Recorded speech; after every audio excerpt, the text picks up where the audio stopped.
begun to copy.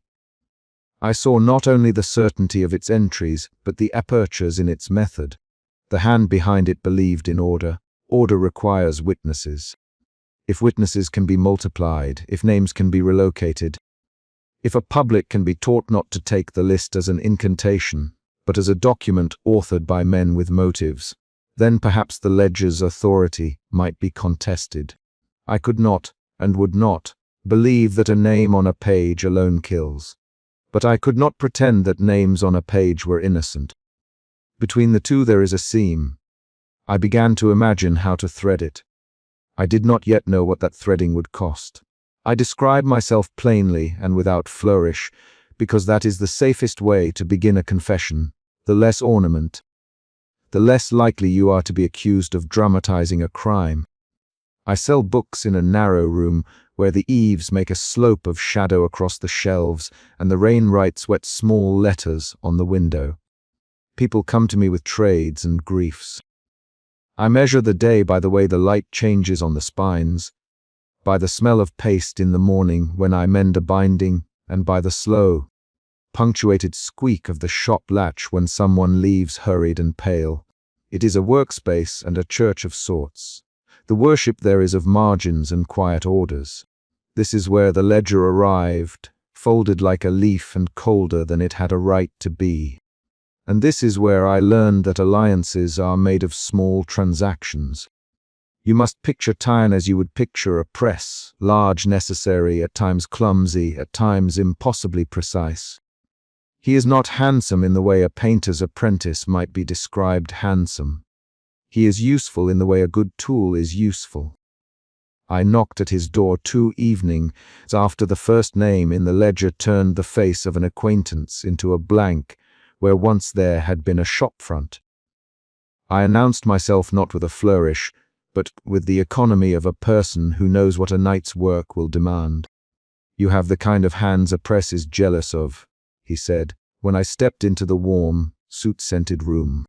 The lamp above the press turned letters into small black animals, flat, significant, ready to be set loose. The press breathed like a sleeping beast. The impression of the iron, the smell of oil, the tight metallic cool where type had recently been wiped, they were all a comfort in their ordinariness. For a moment, I fancied that the world could be reset by the orderly clack of metal on wood.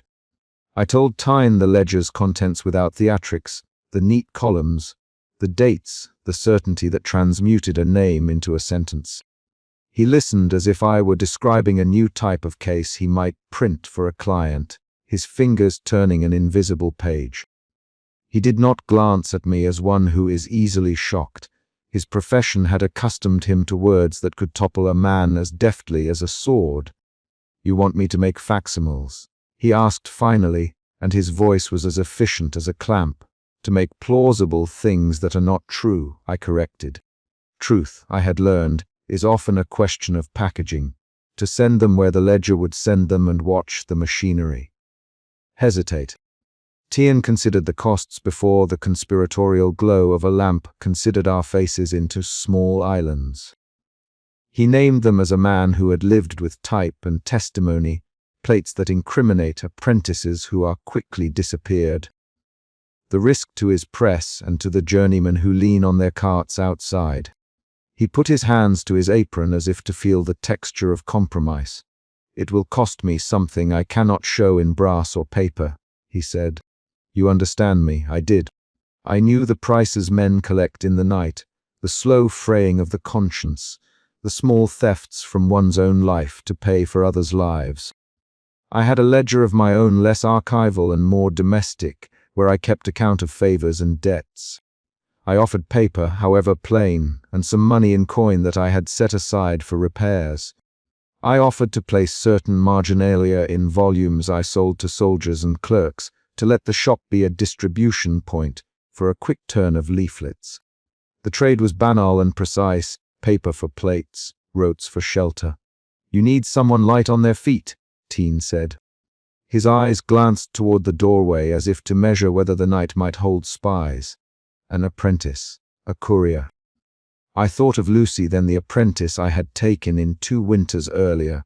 because she had a knack for folding, and a laugh that made the bindery smell warmer.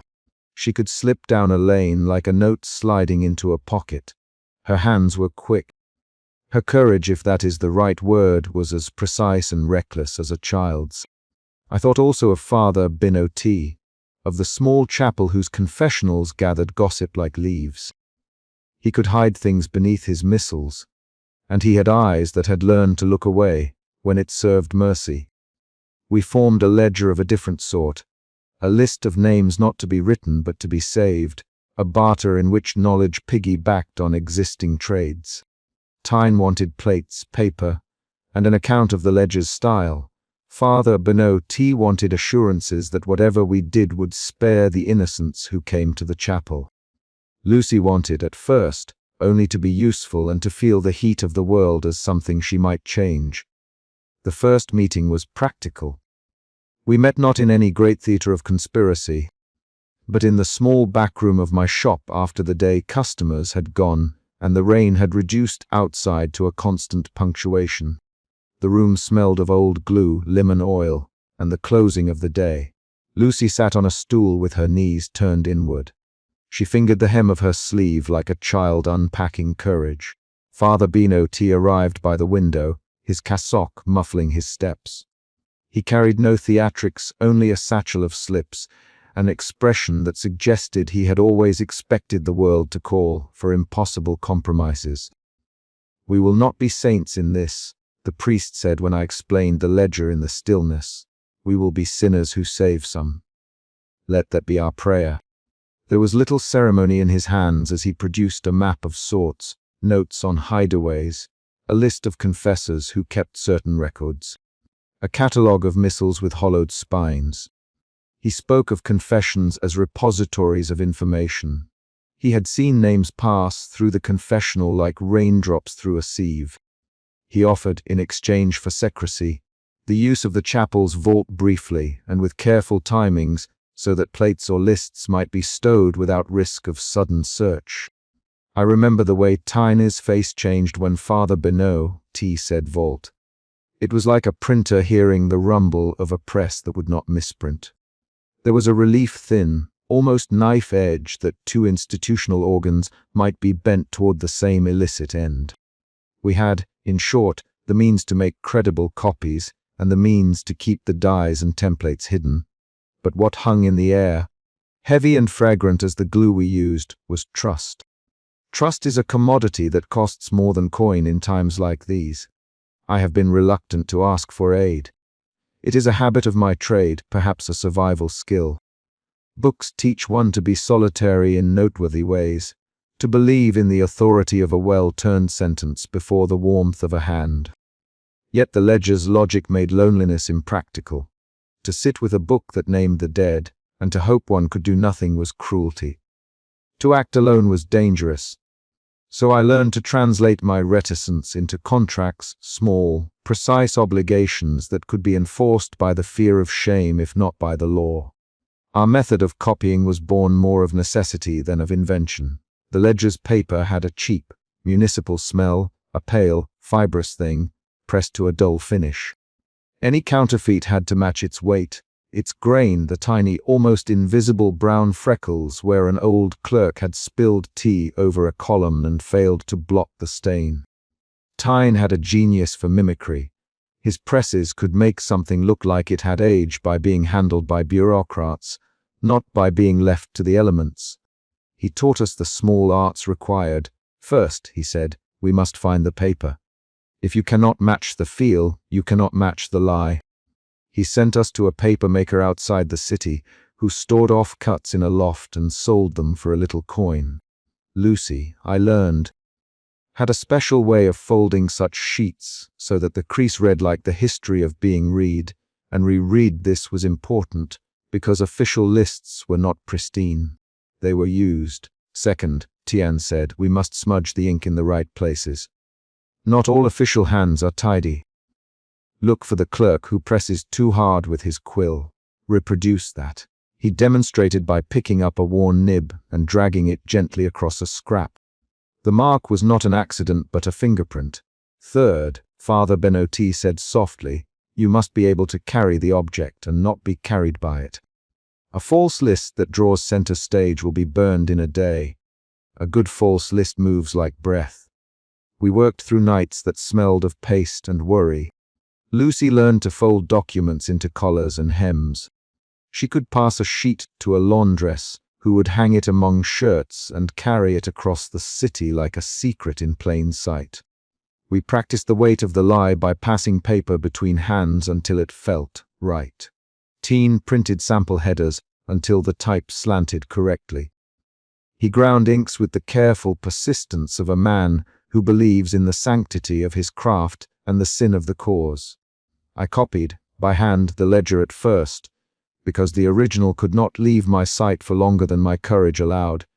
My fingers smudged the columns. I counted the lines as if they were stitches in a net.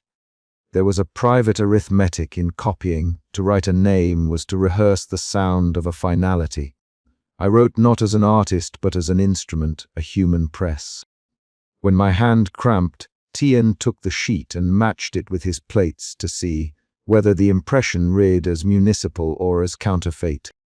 He adjusted the pressure with a look that was almost tender. We learned also that knowledge travels not only by paper but by performance. A list made convincing not only when it matched the ledger's paper and type, but when it arrived with the proper ritual, delivered at dawn to a small clerk, allowed to be read in a low voice at a quay, discreetly folded and refolded in the hands of a laundress who mouthed each syllable like a prayer. Lucy was our first conscience of the street. She watched how a porter handled a sheet, where he thumbed the corner, the way he breathed when a name was read aloud. Small details mattered, the particular way an official's quill stuttered when he hesitated over a word, the smell of wine on a clerk's sleeve, the way a wife folded a sheet before she crossed a threshold. Our first counterfeit was crude and also, in its modesty, truthful. Tien printed a narrow sheet that matched the ledger's columnar habit. I ran a quill over the headings to make them look used. Father Bino T provided a borrowed seal, a sorry thing but persuasive to an unpracticed eye. Lucy folded the sheet into the collar of a man who worked the fish market. He was chosen because his hands smelled of salt, and because he had once been in debt to a man who now sat in judgment. That is the other arithmetic of such work. Every kindness in these times trades for an old debt. The fishmonger would be useful in the chaos that would follow a misdirected list. I watched Lucy go through the wicket with the counterfeit planted like a secret in the man's collar. She had too much of the future in her face, too little of a practice for fear. I told her, quickly and in the margin of our courage, if you are taken, say nothing that will lead back to the shop. She nodded. Her eyes were bright with the particular light of someone who believes she can change the arrangement of the stars. Then came the waiting, which tastes like watching ink dry under a lamp. We waited for the tribunal's machinery to read the list, and to move with the tidy certainty with which it turned a name into a procession. We waited for the appointed confusion, a rout of clerks, a misfiled warrant, a distracted halting of wheels. When the city turned its face an inch from its usual obsession, we breathed. A man I had never known, a fishmonger whose collar hid a counterfeit, slipped from the registry's attention. He carried his life home like a small, stolen coin. It was a success of a small and moral variety. It proved that a name might be diverted if enough of the right rituals were observed. But even in victory the atmosphere tasted of ash. Every new hand we involved increased the circumference of risk. Tyner's plates were now a kind of treasure that could condemn him if found. Father Binote's vault could be discovered by a clerical rat. Lucy's small courage could be her undoing. I catalogued each new ally in my private ledger of fear, where they slept, what their vices were, the habits that might betray them. We had also made a new kind of enemy by existing in conspiracy. The ledger itself had, it seemed, been designed to be believed. It had an architecture of trust who took the passage of words as natural law. To put a counterfeit into that architecture required not only mechanical skill, but a philosophical insolence. We were saying that an administered list was not the same as fate. This idea, simple as it sounds, is dangerous in a city that had spent itself on certainty. People are comforted by the notion that some authority will, by naming, save them from the terror of deciding themselves. Our small victory taught me a lesson I had not been willing to learn in the solitude of ink and spine. That knowledge shared is not mere illumination, but an action that shapes the future. The ledger had been, in part, an apparatus not prophecy but planning. To infest that apparatus with counter-knowledge was to wrest a small corner of agency back from the administrative mind. The cost might be my life and the lives of those I had asked to keep my secret. It might also be the first fracture in a system that believed it could fix meaning with a quill. At the end of that night, after Lucy returned safe and a faint smile ghosted the line of her mouth, we sat together in the dim backroom like conspirators who had temporarily escaped arithmetic. Tyne washed his hands, and the water came off in black shards where ink still clung. Father Ben-O-T folded his hands as if in prayer. Lucy plucked at the hem of her sleeve and laughed too sharp for something that tasted of triumph. I remember the way I catalogued the room, the press shadow on the wall, the smell of oil and wet paper, the sound of traffic beyond the shutters like a sea. I remember thinking with a dull, surprised clarity that one cannot save other people without acquainting oneself with the smallness of one's courage. In the ledger of my life until then, I had been a careful keeper of words. I had not considered myself an agent.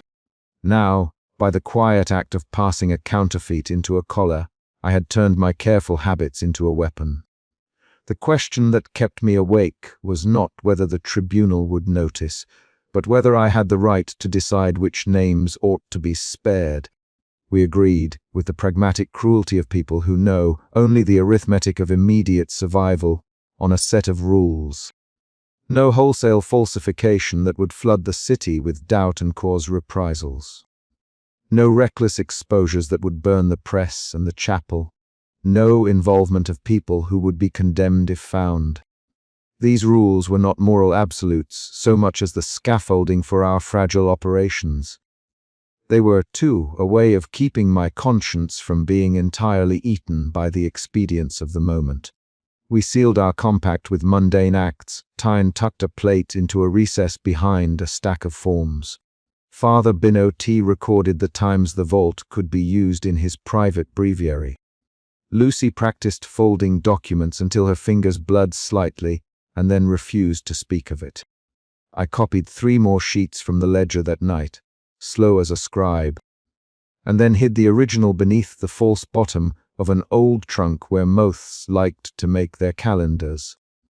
When I shut the shop that night, the latch clicked in a way that sounded like an oath.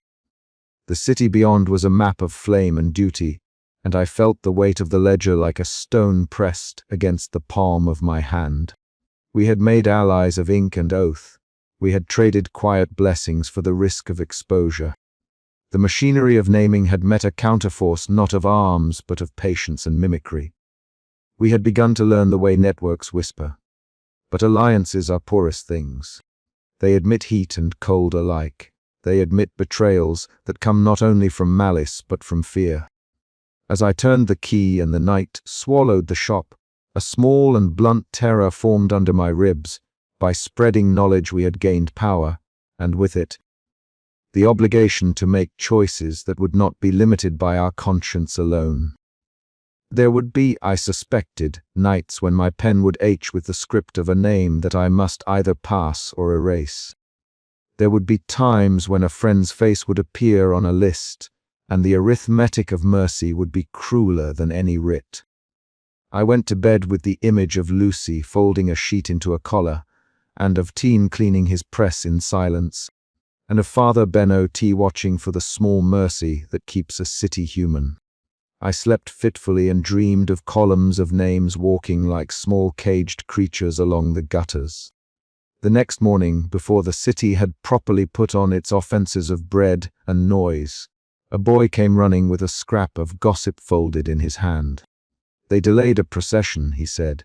His eagerness was a kind of prayer. I did not know whether to be pleased or afraid. The ledger had been tampered with, and the city, for a few hours, had been given the gift of doubt. That doubt would be a hunger in its own right. We had, in short, made the first alliance, not heroic and not clean, but effective enough to buy a life. That is the sort of success that tastes of both victory and ash. The ledger's influence had been challenged, but we had also widened the circle of risk. The next steps would require trade-offs I was not yet ready to name aloud. For now, I counted the margins and the small hands that would carry our lies. For now, the shops smelled of paste, and the presses hummed in the distance like a congregation starting to edge into prayer. There is a question that will not leave me and that I keep writing in the margins of my ledger at night. When you turn a name into a lie for mercy, do you write salvation or sacrilege? The answer will not be found in the ink, but in the choices we make when the ledger turns its column toward us. For now, we have allies. For now, we will learn the art of making plausible what is not. For now, the first false list has been sewn into a collar and sent into the city like a small, dangerous bird. The hook is simple and immediate. There is a rumor in the market that a procession stalled, and that a man who was to be taken did not appear. It is small as a rumor, but in the days to come, such small things will gather into a storm. We have learned how knowledge moves when whispered. We have not yet learned whether our whispers will feed a revolution or merely startle the sleeping power into a new cruelty. I close the night with a ledger beneath my pillow and a prayer that the next name I read will be one I can bear to write, and a resolve that, if the ledger comes for me, I will have made sure others know how to write back. There are trades whose instruments smell of their ethics. A baker's hands carry yeast like a secret. A tailor's thumb knows the small geometry of a body. For me, the trade is measured by grain and glue, by the hush of vellum when the shop is dark and the city leans against its own hunger. I had thought that the danger of the manuscript I kept beneath the false bottom was in its naming, that a name, once read, seized a throat and would not let go. I had not fully understood how dangerous the making of counternames could be, how the very tactile acts of rubbing, folding, pressing, and burning would change us. You arrive at technique through need. The first time Chien came to my shop, it was with the quiet gait of a man who has learned to imagine his hands as both tools and liabilities. He stood among my shelves with a lamp between his palms and looked at the spines the way a surgeon looks at a wound. Paper has a memory, he said, as if speaking only to the boards of the room. We mustn't assume it forgets. That was the beginning of how I came to learn the small liturgies of forgery. He taught me to read paper as one reads a face. Laid paper still wears the faint ribs of its mold. A watermark tells a parish or a mill.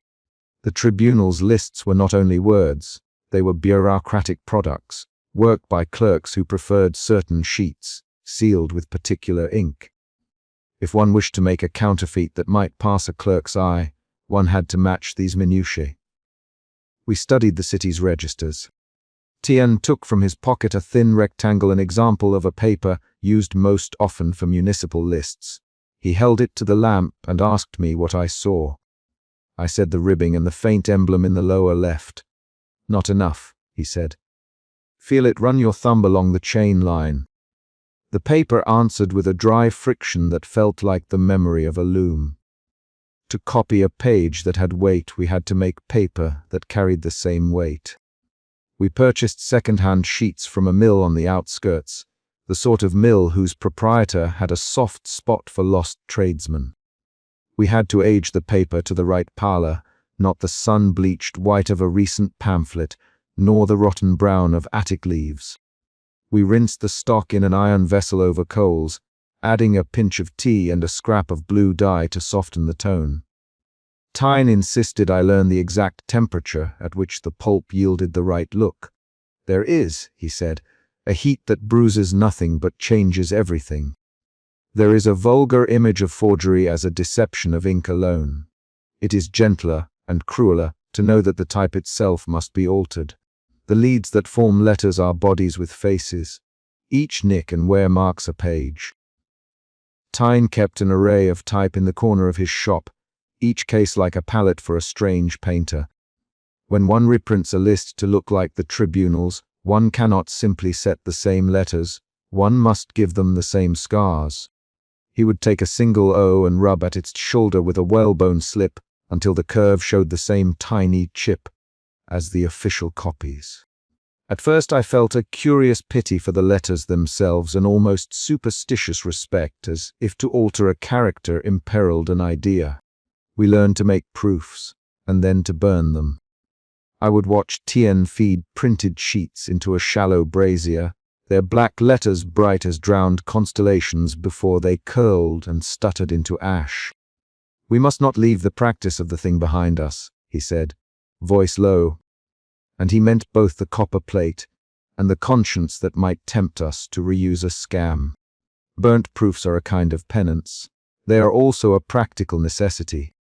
The smell of scorched fiber carries no fork in the eye of a clerk who looks for recent ink. We learned to print the counterfeit in a single pull, as if the breath of the press was a confession that must not be repeated. Lucy learned fast. She had the sort of fingers that folded quietly and with intent. The same fingers that would later hide a list into the fold of her collar, as if it were a coin. Her first attempts were clumsy. She would crease the margin too harshly, spit on a corner to make a counterfeit water stain that read as falsified to the practiced eye. Too theatrical, Tien told her once, smiling despite himself. "We are not plundering a stage, we are negotiating with a clerk's dullness." She laughed, that quick, bright sound that always made me feel like someone who had forgotten to lock the door.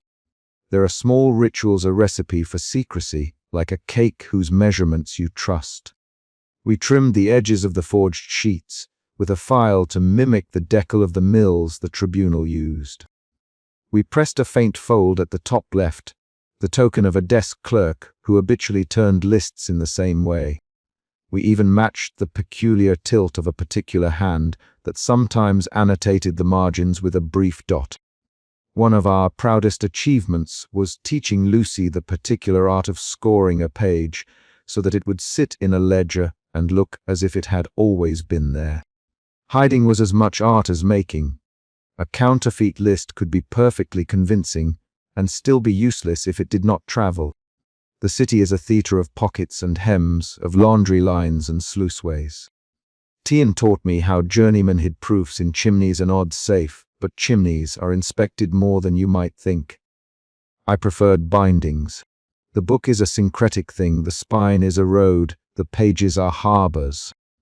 I took apart old dictionaries and novels destined for pulping, and with careful hands I cut false bottoms, slotted slips beneath pastor downs, tucked folded lists into the hollow of a binding's head cap. There is something intimate about slipping a secret into a book. One expects the book to keep it, because the book knows secrets already. I taught Lucy how to make a fold which would allow a paper to be removed without leaving a telltale trace. Not like a thief, I told her, pressing the paper between my fingers, my nails ridged with glue, like a midwife, not brutal, gentle. Slide it in as you would a baby's blanket, then smooth the margin. The seam is our silence. She practiced with receipts and scraps, then with my old lists. Each practice run made her faster and surer. Each success fed her courage. There are minor hypocrisies to all of this. I would clean a typeface and call it necessary, while knowing the same hands would have once set the very proclamation we meant to subvert. Tien spoke once of his apprenticeship under a man who printed sermons that would later be used to justify a death. He had not spoken of it until it became necessary to admit the dimension of our actions.